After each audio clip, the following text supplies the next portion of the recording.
Então, nós vamos falar sobre o quê? Vamos falar um pouco sobre os problemas ambientais urbanos, né? Para facilitar a sua vida com relação a essa questão dos problemas ambientais, pensa nas esferas naturais que nós temos na Terra, no planeta Terra. Pensa na litosfera, que é o solo, pensa na atmosfera, que é o ar, e pensa na hidrosfera, que é a água.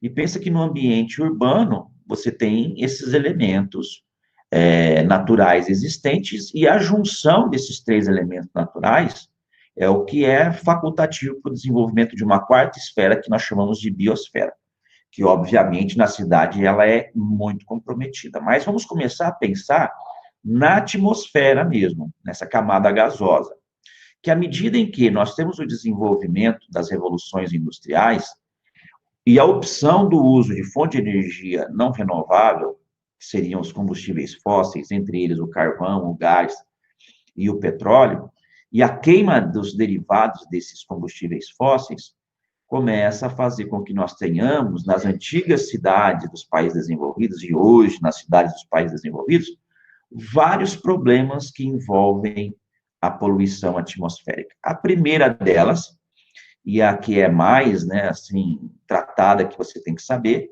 né, é a alteração do famoso efeito estufa, tá certo? O que é o efeito estufa? É um fenômeno natural, onde você tem na atmosfera uma quantidade de CO2 que permite a reflexão da radiação solar que chega na superfície terrestre. À medida que você queima os combustíveis fósseis, você elimina CO2 e altera esse efeito estufa. E aí, né, a alteração do efeito estufa vai promover um problema que nós chamamos de aquecimento global. Tá? Então, aquecimento global tem uma íntima ligação com a alteração do efeito estufa, que pode ser gerado nas cidades pela queima de combustíveis fósseis. Então, eu acho que aqui não tem dificuldade, você já estudou isso comigo e por aí vai, tá? E o vilão disso tudo é o CO2, né? Que por lá na frente você já aprendeu também aquecimento global, que esse aquecimento do planeta, segundo essa lógica de explicação, porque não é a única explicação que nós temos, né, para esse aquecimento do planeta, mas é o que é mais aceita pela comunidade científica, nós temos, então, aí esse CO2, né, sendo aí o verdadeiro responsável, e, por consequência, nós temos derretimento do gelo no topo das montanhas, aumento do nível dos oceanos, alterações climáticas, e por aí vai, tá? Então, tem que estar atento com relação a essa questão aí. Ainda sobre a poluição atmosférica, eu falei do efeito estufa, mas nós não podemos deixar de entender também que pode ocorrer uma coisa que nós chamamos de chuva ácida, tá?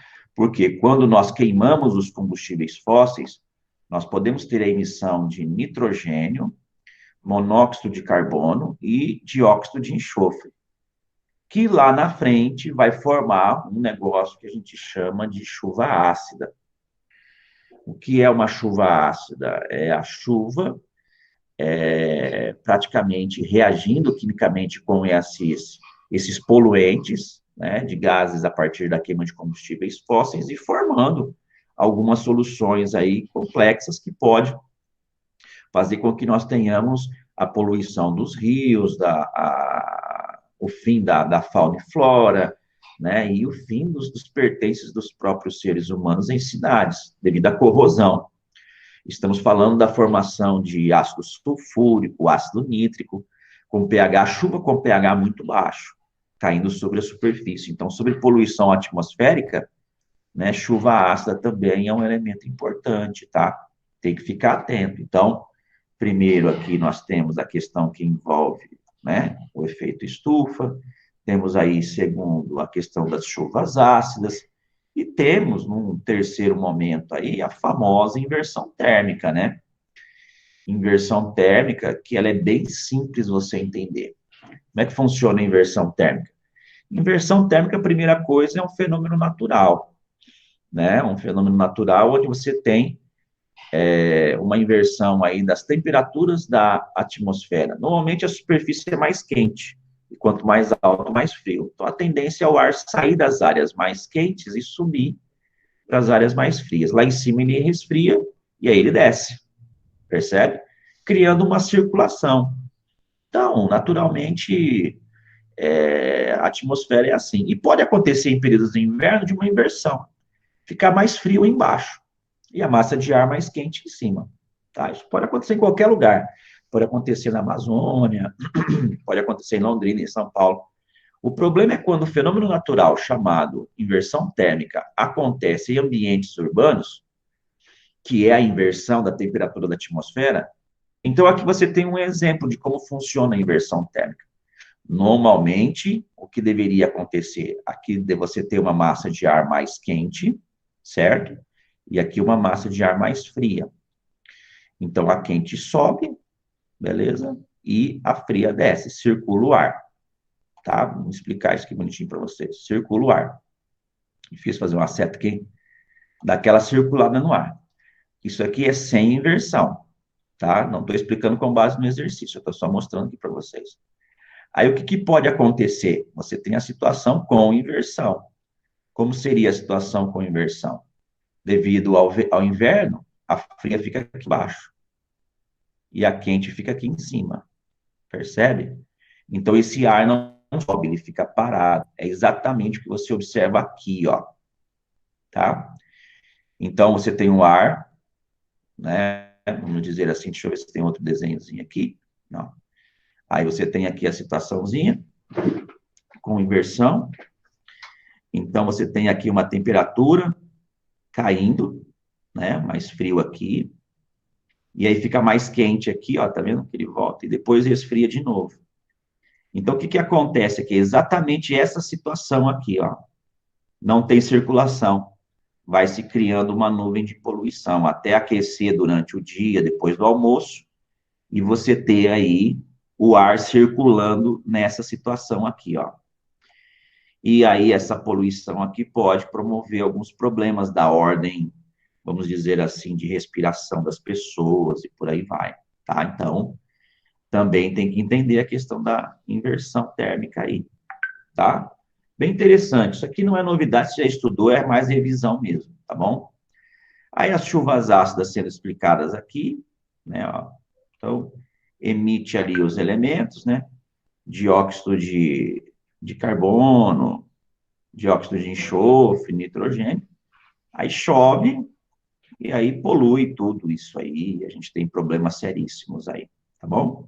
Então, ó, revisando com o SARS, poluição na cidade, fique esperto com poluição atmosférica, chuva ácida, efeito estufa, inversão térmica, e podemos ainda falar da famosa ilha de calor, né?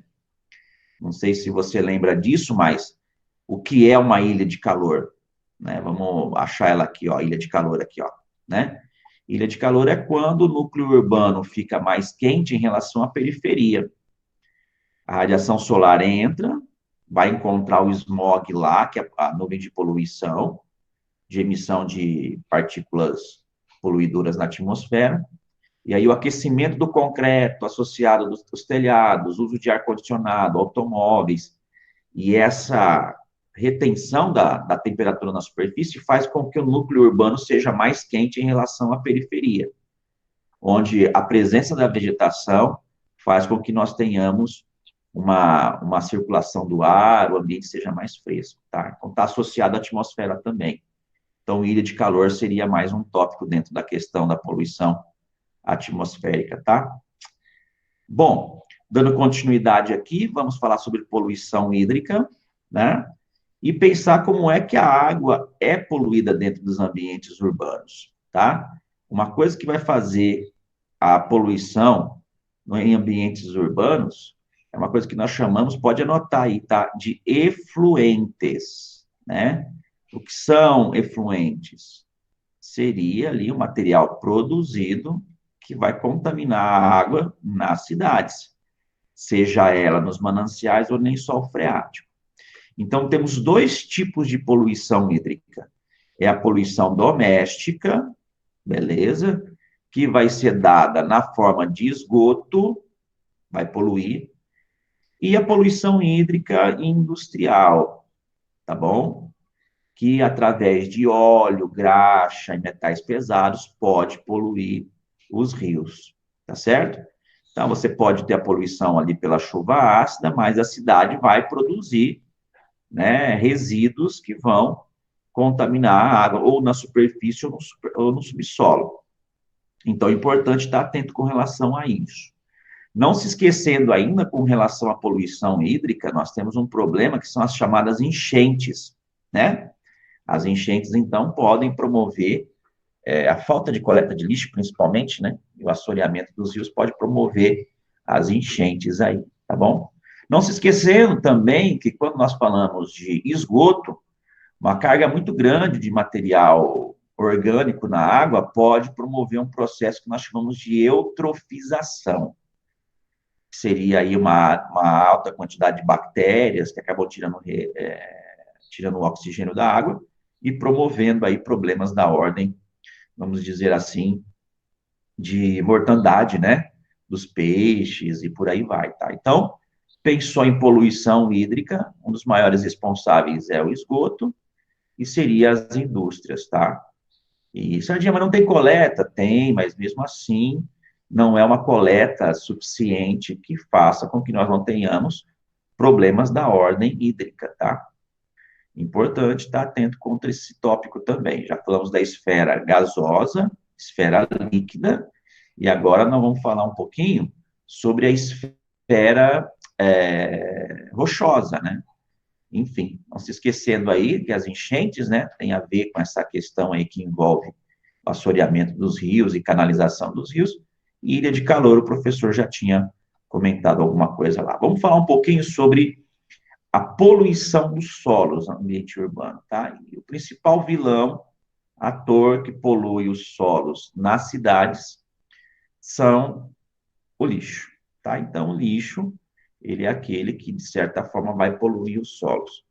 Por quê, professor? Porque se você não der um destino adequado para o lixo, quando chover, e esse material todo vai acabar contaminando, né, os horizontes do solo, chegando até o lençol freático, tá? No Brasil, a gente não tem muito problema com relação de coleta. A coleta é realizada aí numa porcentagem muito grande de municípios e residências. O nosso grande problema é o destino final desse lixo, que pode ser um lixo doméstico, pode ser um lixo industrial, pode ser um lixo hospitalar, né? Então, quando você produz o resíduo sólido na tua casa, qual é o destino dele, né? Quando o hospital faz lá o resíduo, para onde vai? A indústria, para onde vai? Deveria ir para ambientes adequados, e muitas vezes não vai. Ele acaba indo para um lixão a céu aberto. Pega o lixo e joga lá. As pessoas, inclusive, vão lá pegar algumas coisas, se contaminam. Ali você tem muito vetor de doença, urubu, rato. E quando chove, a água passa por esse material e acaba formando um chorume que contamina o lençol freático. Problema, não pode ser enviado para esses lugares. Né? O local mais adequado para destino de lixo é o aterro sanitário, principalmente o lixo sólido, né? Lixo orgânico dá para você usar ele, né? Em compostagem e tal, tirar adubo. O hospitalar, normalmente, ele é incinerado, né? Melhor alternativa, porque é altamente contaminado. O industrial também deveria ter um destino, mas o melhor destino aí para lixo é aterro sanitário, né? Por que o aterro sanitário? Porque lá eles vão criar uma condição, um ambiente onde você consiga, né, vamos dizer assim, controlar a emissão dos efluentes. Então, você pega uma superfície, um morrinho, faz uma escavação, cobre com manta de polietileno, põe tubulações para coletar o chorume, o líquido, e levar para uma piscina de decantação, põe tubulações para coletar o metano, né? E assim vai, desculpe. E assim vai. Tá? Então, o melhor destino para o lixo é o aterro sanitário. Tá? Incineração é indicado para lixo hospitalar, reciclagem seria indicado para lixo, né, sólido como plástico, papelão, latinha, né? E a compostagem seria aquela matéria orgânica, tá? Então, Nós temos aqui o lixo sendo um dos vilões de contaminação do solo e também do lençol freático, tá? Bem interessante a gente estar antenado com relação a isso.